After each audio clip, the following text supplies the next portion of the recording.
Are you scared that you are going to be performing Creep for the rest of your life? Not really, because when you write a song, when you play a song that's successful, in some ways it's not your song anymore. I really don't feel bad about playing it. You know, never get bored of it apart from anything. There's a lot of room to improvise in it. And people are just, you know... Not too much, though. Yeah. Yeah.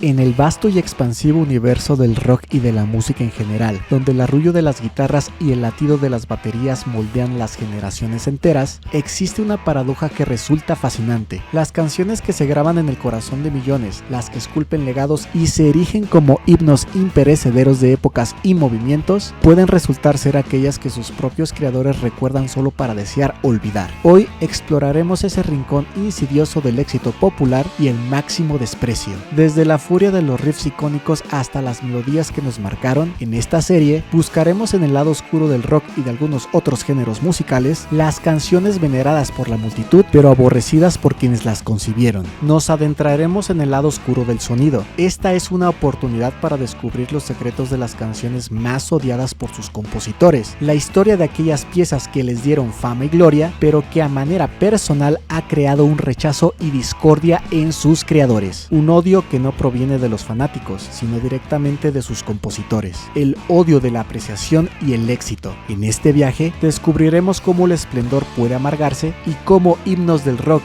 y de otros géneros pueden convertirse en una pesadilla para aquellos que las concibieron. Sean bienvenidos y bienvenidas a este top, donde la arrogancia y la prosperidad están listas en el escenario, hiladas en una historia de grandeza que está más allá de la comprensión.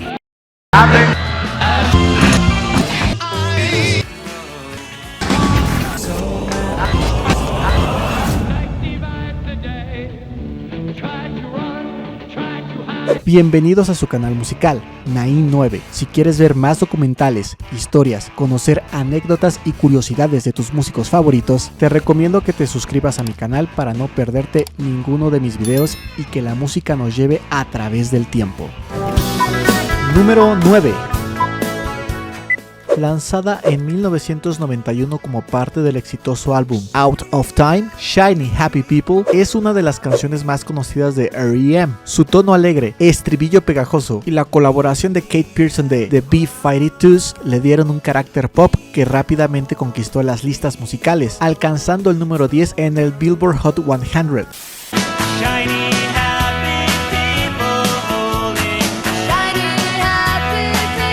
Sin embargo, detrás de su vibrante fachada, esta canción representa un capítulo incómodo para la banda. La inspiración detrás de Shiny Happy People provino de un eslogan propagandístico utilizado por el Partido Comunista Chino, que rezaba Shiny Happy People Holding Hands. R.E.M. tomó este concepto y lo transformó en una sátira, aunque el resultado final terminó teniendo un tono más optimista y colorido de lo que pretendían originalmente.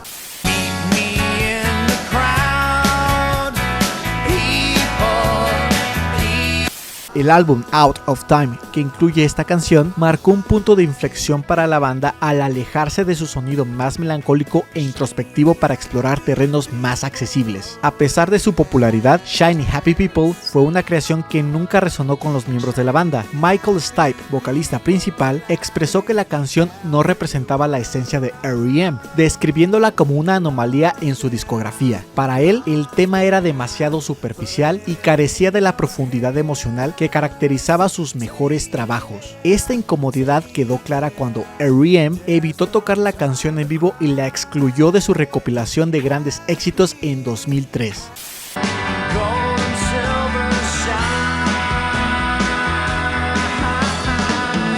Michael Stipe no ha ocultado su desdén hacia la canción, calificándola como una obra insoportable dentro de su catálogo. Peter Buck, guitarrista de la banda, expresó: "Fue divertida mientras duró, pero no es algo que volveríamos a hacer". Incluso el bajista Mike Mills admitió que la canción fue concebida como una sátira, pero que el resultado final no cumplió con el propósito original. Shiny Happy People permanece como un tema polarizante tanto para los fanáticos como para la banda. Aunque su éxito comercial fue innegable, su naturaleza optimista y pop chocaba con el estilo característico de R.E.M. Irónicamente, lo que la hizo destacarse fue también lo que la convirtió en una de de las canciones más incómodas para los músicos que la crearon. Como dijo Michael Stipe en una entrevista, no puedo negar que la canción tiene su lugar, pero no tiene nada que ver conmigo.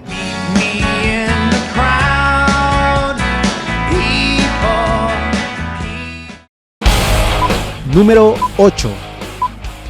Fight for Your Right to Party es uno de los sencillos más famosos de los Beastie Boys, lanzado en su álbum debut License to Ill. Con su mezcla de rock y rap, la canción se convirtió en un éxito comercial masivo y en un himno de la fiesta para la generación de los 80.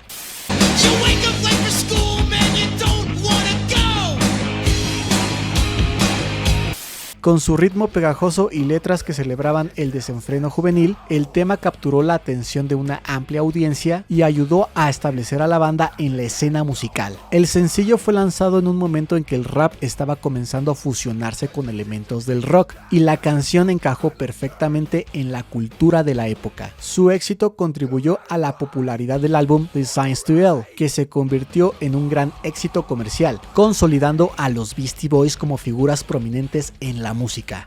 You gotta fight for your right to party. A pesar de su éxito, los miembros de Beastie Boys, Mike D, Ad Rock y MCA llegaron a odiar Fight for Your Rights to Party. La razón principal de su desdén fue que la canción fue mal interpretada como una glorificación de la fiesta desenfrenada, cuando en realidad era una parodia de los excesos que criticaban. Los Beastie Boys sintieron que la canción los encasilló en una imagen superficial, que no representaban su verdadera filosofía y estilo, y que eso desvió la atención de sus intenciones más serias y artísticas. En una entrevista con Rolling Stone, Mike D expresó su frustración diciendo: "La gente no entendió el sarcasmo detrás de Fight for Your Right. Nos convirtió en una banda de fiesta, cuando en realidad estábamos haciendo una sátira de ese tipo de actitud. Desearíamos que nunca hubiera sido tan popular". Esta cita subraya el desencanto de la banda con la canción, revelando cómo una pieza de su obra se convirtió en una carga en lugar de un orgullo.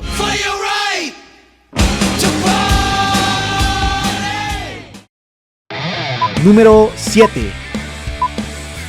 Cherry Pie es una de las canciones más emblemáticas del glam metal de principios de los 90. Escrita por Jani Lane, vocalista de Warrant, la canción se lanzó como el sencillo principal del segundo álbum de la banda, también titulado Cherry Pie.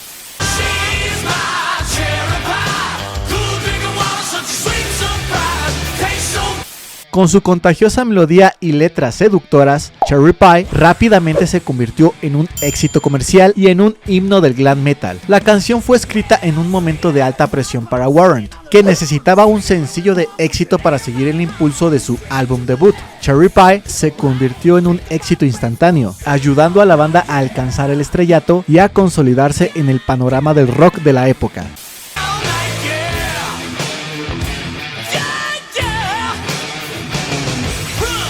La imagen de la banda y el estilo de vida asociado a la canción resonaron con el público juvenil, convirtiéndola en un clásico del género. A pesar del éxito rotundo, Jani Lane llegó a detestar Cherry Pie. El compositor lamentaba que la canción definiera de manera superficial a la banda, encapsulándola en un cliché del glam metal que no reflejaba su verdadera identidad artística.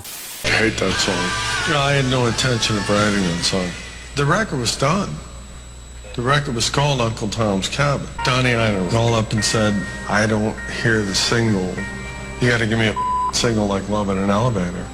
I need something like that." So that night I wrote Cherry Pie. Lane sentía que la canción era una ventana de la integridad de la banda en favor de la comercialización, y que, en última instancia, desvió la atención de su trabajo más serio y significativo. Sent it to him, he lived with it over the weekend, and all of a sudden the album's called Cherry Pie, the record's called Cherry Pie, I'm doing Cherry Pie eating contests, the single's Cherry Pie, right? If I'm lying, I'm dying. And my legacy's Cherry Pie, everything about me is Cherry Pie, I'm a Cherry Pie guy. I could shoot myself in the head for writing that song.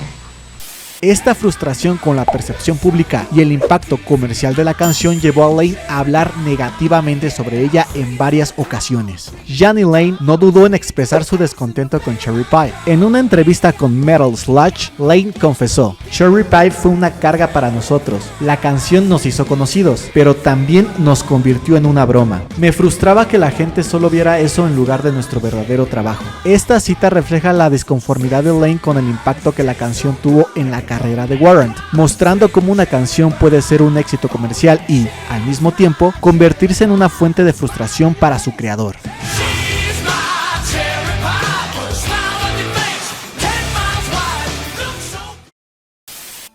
Antes de continuar con este video, te invito a suscribirte, darle like y que comentaras algo de manera respetuosa. Esto me ayudaría muchísimo para seguir creando este tipo de contenido. Si quieres apoyarme un poco más, puedes hacerlo con un donativo de un super gracias o siendo miembro de este canal.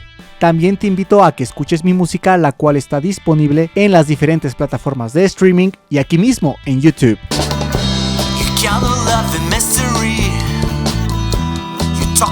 You set me free. Seguir mi olvido se torna lento, marchitando a cada paso.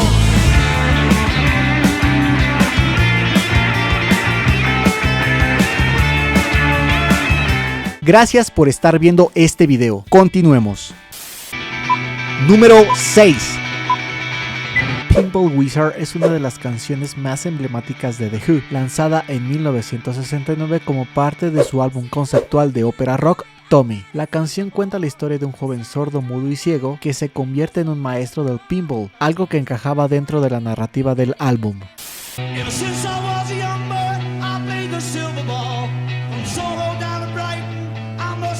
Rápidamente se convirtió en un éxito y sigue siendo una de las canciones más reconocidas de la banda. La canción fue escrita por Pete Townshend y surgió de manera casi accidental. The Who estaba trabajando en Tommy, su ambicioso álbum conceptual que contaba la historia de un niño con discapacidades que experimentaba un despertar espiritual a través del pinball.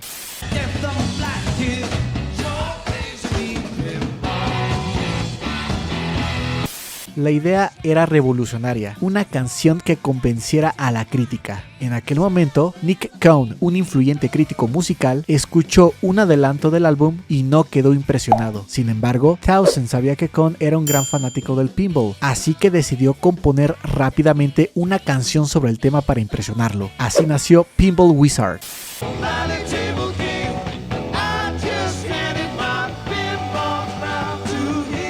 A pesar de su éxito, Townshend nunca estuvo satisfecho con Pinball Wizard. La escribió solo para complacer a un crítico, lo que la hacía sentir forzada y sin el significado profundo que tenían otras canciones del álbum. En entrevistas admitió que la canción le parecía una estúpida tontería y que no encajaba realmente con la historia de Tommy, pero que funcionó porque ayudó a impulsar el álbum. Townshend dijo: "Siempre me pareció una canción tonta. La escribí en 10 minutos solo para complacer a un crítico. Nunca pensé que se convertiría en un clásico. Es una de las peores canciones que he escrito jamás". Pinball Wizard se convirtió en un pilar fundamental en la historia de The Who y en una de sus canciones más icónicas. Sin embargo, para Pete Townshend representa más una estrategia comercial que una expresión artística genuina. A pesar de su desprecio por la canción, ha seguido tocándola en vivo durante décadas, lo que demuestra que, aunque los artistas odien algunas de sus propias creaciones, a veces el público decide por ellos y estas se convierten en un himno.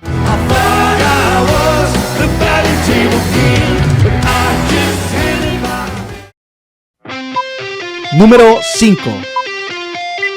Sweet Child O' Mine es uno de los mayores éxitos de Guns N' Roses, lanzada en 1987 como parte de su álbum debut, Appetite for Destruction. La canción destaca por su icónico riff de guitarra interpretado por Slash y la emotiva voz de Axl Rose. Con su mezcla de hard rock y balada, Sweet Child O' Mine no solo se convirtió en un éxito comercial, alcanzando el número 1 en la lista Billboard Hot 100, sino que también ayudó a establecer a Guns N' Roses como una de las bandas más importantes de la época.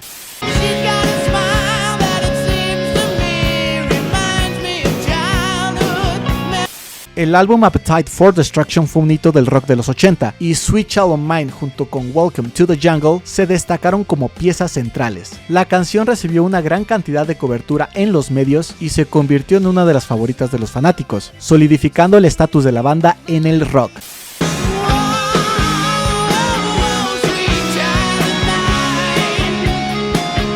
Axl Rose, el vocalista de la banda, ha expresado su descontento con Sweet Child O' Mine en varias ocasiones. Aunque la canción fue un gran éxito, Rose ha mencionado en entrevistas que nunca se sintió completamente a gusto con la forma en que la canción fue recibida y la atención que recibió en comparación con el resto del álbum. En particular, él sentía que la canción se convirtió en una especie de cliché y que, en cierto modo, desvió la atención en otros aspectos más profundos y complejos del trabajo de la banda. En una entrevista con Kerrang!, Axl Rose comentó: "Nunca me gustó cómo Sweet Child O' Mine se convirtió en nuestra carta de presentación. No es que odie la canción, pero la forma en que se convirtió en el foco en todo lo que hicimos en lugar de permitirnos explorar otros territorios musicales fue frustrante". Esta cita refleja el conflicto de Rose con el éxito de la canción y cómo, a pesar de su popularidad, puede haber sido vista como una limitación en lugar de una celebración de la diversidad musical de Guns N' Roses.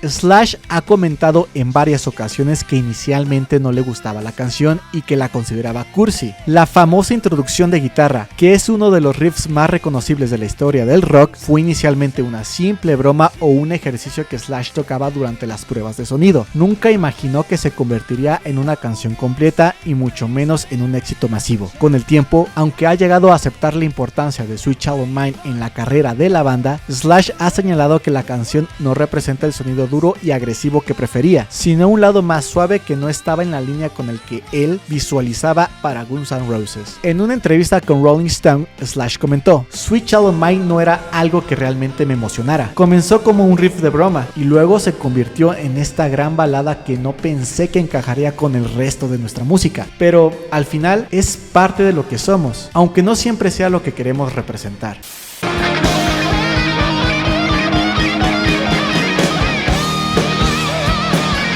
Esto refleja cómo, a pesar de su enorme éxito, Sweet Child O' Mine no es universalmente amada por todos los miembros de la banda y cómo la canción, en cierto modo, representa una parte de su legado que algunos de ellos ven con sentimientos encontrados.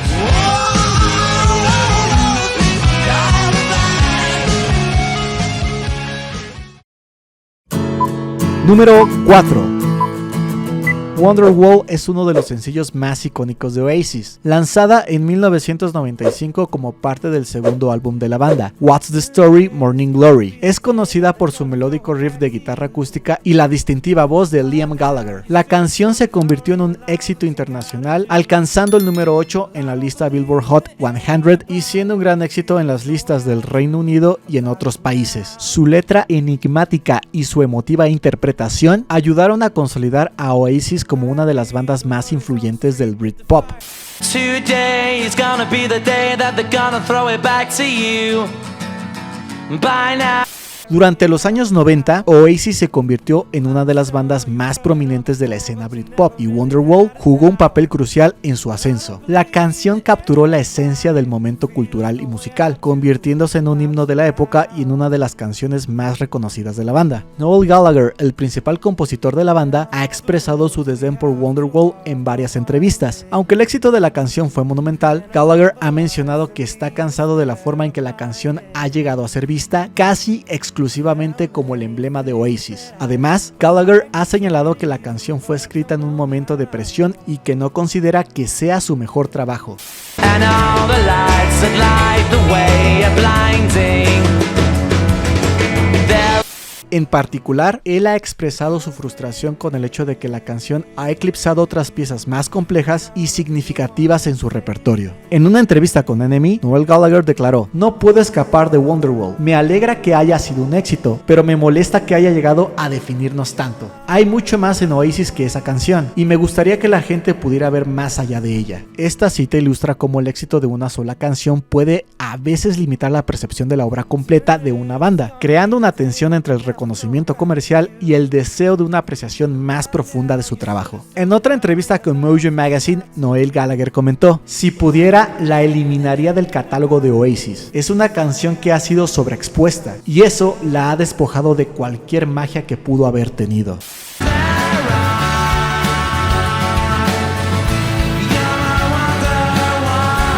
Liam Gallagher, quien cantó Wonderwall, ha tenido una relación ambivalente con la canción. Aunque no la odia tanto como Noel, ha expresado su frustración con el hecho que la canción se ha convertido en una especie de cliché. En varias ocasiones ha bromeado sobre cómo Wonderwall es la canción que todo el mundo espera que canten en cada concierto, lo que ha llegado a ser algo repetitivo y agotador para él. Sin embargo, a diferencia de Noel, Liam ha mantenido una actitud más despreocupada al respecto, diciendo que aunque no es su canción favorita, entiende su impacto y no le molesta tanto como a su hermano. Liam ha dicho en Q Magazine: "No es mi favorita, pero sé lo que significa para la gente. Solo me cansa que siempre la pidan, pero si eso es lo que quieren, la cantaré".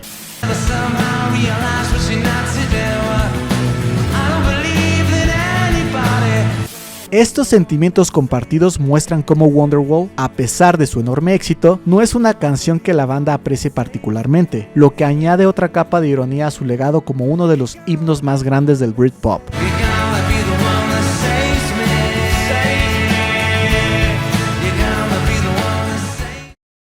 Llegó el momento de mi recomendación musical y en esta ocasión les traigo un grupo noruego llamado Kings of Convenience, una banda con toques de indie pop, indie folk, bossa nova y chamber pop. Realmente una propuesta interesante, se las recomiendo.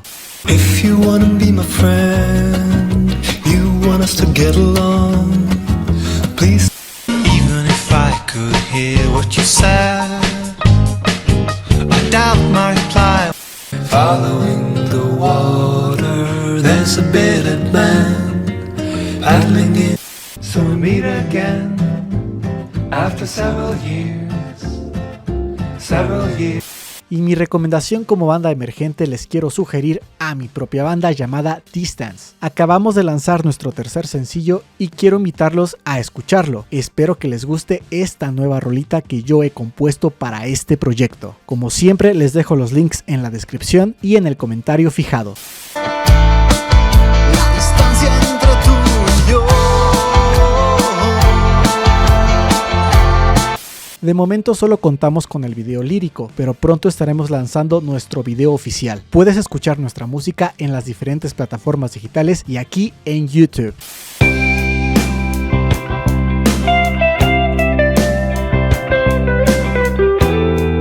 ¿Cuántas veces caminamos en la estación a distancia?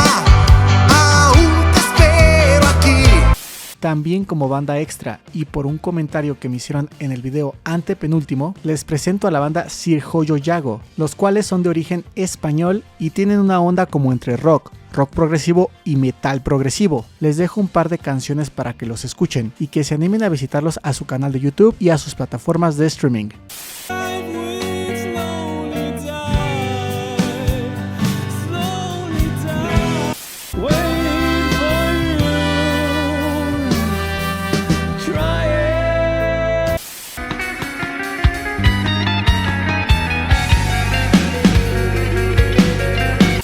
Si quieres participar con tu grupo o como solista en esta sección, solo tienes que dejar un comentario mencionándome con el nombre de tu grupo con la siguiente leyenda: Nain9, quiero que mi banda tal salga en tus recomendaciones. #Nain9. También debes de estar suscrito o suscrita a mi canal y seguirme en Instagram. Así podrás entrar al sorteo. Bien, gracias por su atención. Continuemos con el video.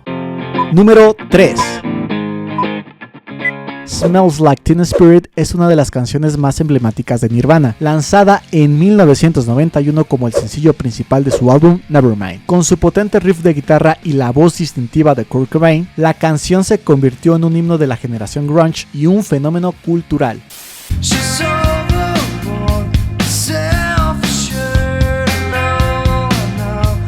Smells Like Teen Spirit alcanzó el número 6 en la lista Billboard Hot 100 y ayudó a popularizar el grunge a nivel mundial, transformando a Nirvana en una de las bandas más influyentes de la década de los 90. La canción fue lanzada en un momento crucial para Nirvana y el grunge, cuando la escena alternativa estaba empezando a captar la atención del público. Smells Like Teen Spirit fue un éxito inesperado que catapultó a Nirvana al estrellato global y marcó un cambio en la dirección del rock popular, convirtiéndose en el símbolo de una era y en una de las canciones más icónicas de todos los tiempos.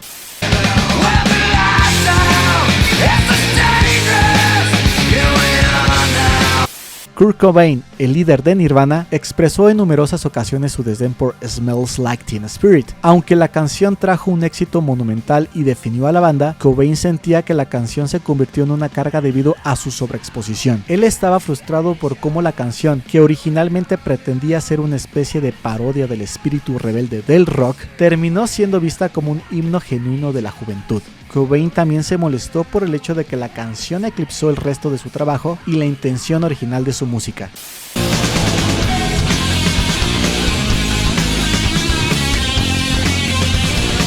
En una entrevista con Rolling Stone, Kurt Cobain expresó su frustración diciendo: "Nunca quise que Smells Like Teen Spirit se convirtiera en lo que fue. Lo escribí como una especie de broma, una manera de ridiculizar la idea de himno juvenil. Y ahora ahí está, se ha convertido en la canción que define a Nirvana. Y eso es algo que nunca esperé". Esta cita revela la ironía detrás del éxito de la canción y cómo el impacto de Smells Like Teen Spirit fue para Cobain una doble carga, un símbolo de la banda y una distracción de su verdadero propósito musical.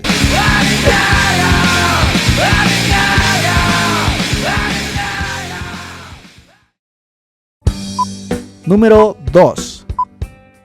Creep es la canción que catapultó a Radiohead a la fama en 1992, lanzada como el sencillo principal de su álbum debut Pablo Honey. Con su letra introspectiva y un poderoso crescendo instrumental, la canción se convirtió en un himno para aquellos que se sentían marginados y desadaptados.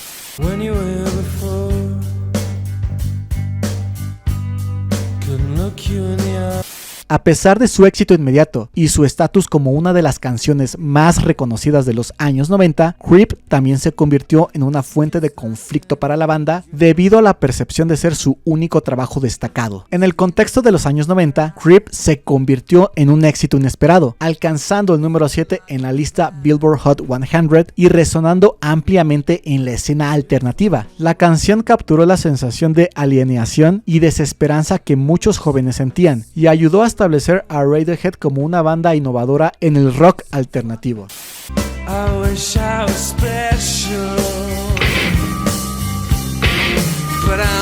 Thom Yorke, el vocalista principal y uno de los compositores de Creep, ha expresado en varias entrevistas su frustración con la canción. Aunque el éxito de Creep fue significativo, Yorke ha comentado que la canción se convirtió en una carga para la banda, ya que eclipsó su trabajo posterior y limitó la percepción de Radiohead. Yorke también ha mencionado que, con el tiempo, él y la banda han sentido que la canción no representa su evolución musical y artística, y que fue malinterpretada como una declaración definitiva de su estilo.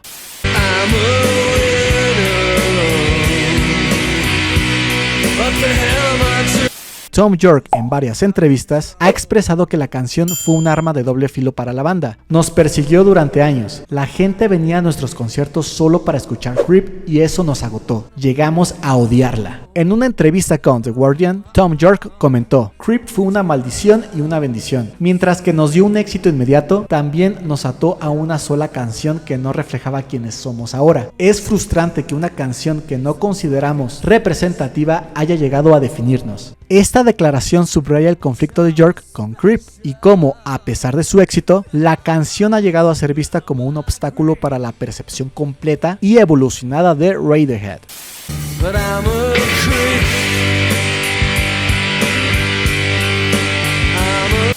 Jonny Greenwood, el guitarrista de Radiohead, es particularmente conocido por su desdén hacia Creep. Durante la grabación de la canción, Greenwood estaba tan insatisfecho con ella que intentó sabotearla. El famoso rasgueo de guitarra antes del estribillo, que se ha convertido en una parte icónica de la canción, fue en realidad el resultado de su frustración. Jonny tocó el rasgueo con la esperanza de arruinar la canción porque no le gustaba cómo sonaba. Sin embargo, el efecto terminó siendo clave para el carácter distintivo de Creep.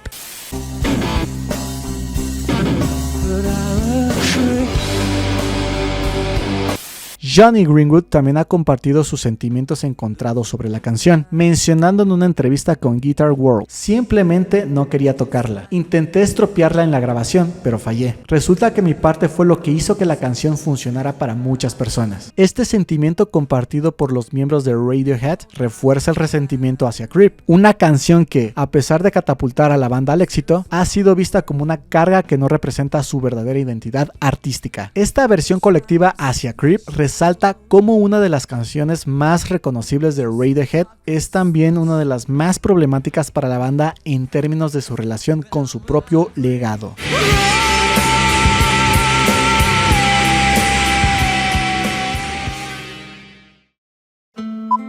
Número 1.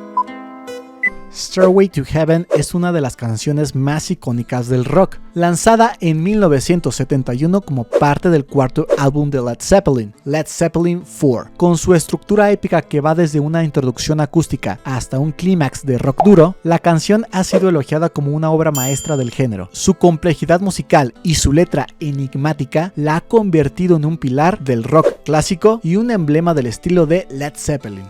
There's a lady who's sure all that glitters is gold.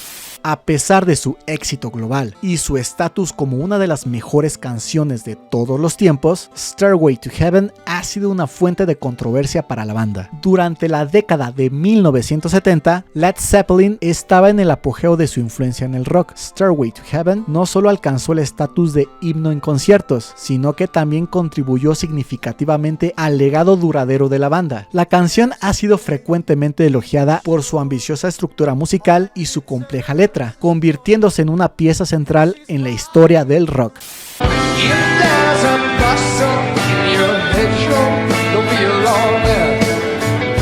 Jimmy Page, el guitarrista de Led Zeppelin, ha expresado en entrevistas su descontento con la canción, a pesar de su éxito monumental. A Page le ha frustrado el hecho de que Stairway to Heaven haya sido sobreexpuesta y, en ocasiones, ridiculizada como un cliché del rock. Él ha sentido que la canción ha llegado a definir demasiado a la banda y que su enorme popularidad ha desviado la atención en otras contribuciones musicales más sutiles e innovadoras de Led Zeppelin. En una entrevista con Rolling Stone, Jimmy Page reflejó sobre el impacto de la canción, diciendo: Stairway to Heaven fue una pieza fundamental para nosotros, pero se ha convertido en una especie de broma. La gente la usa para medir todo lo que hacemos, y eso ha sido un poco pesado. Es frustrante que una sola canción haya llegado a eclipsar todo el resto de nuestro trabajo. Esta cita ilustra cómo, a pesar de su éxito y su estatus icónico, Stairway to Heaven ha sido una fuente de conflicto para la banda, mostrando las tensiones entre la fama y la verdadera expresión artística.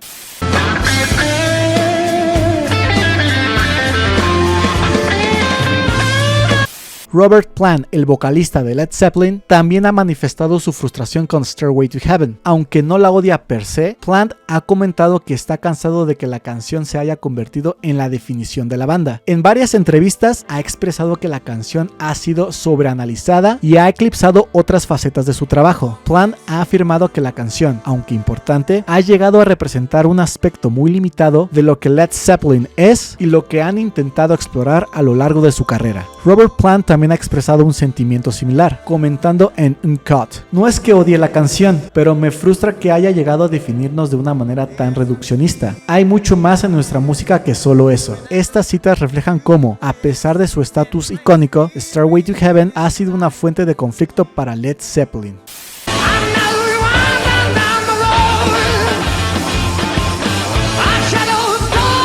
En palabras de Robert Plant sobre Stairway to Heaven, fue una parte fundamental de la carrera de Led Zeppelin, pero no representa todo lo que éramos como banda. Es solo una canción en un repertorio mucho más amplio. Esta reflexión encapsula el dilema que muchos artistas enfrentan, el desafío de ser definidos por una sola obra, cuando su legado es mucho más que eso.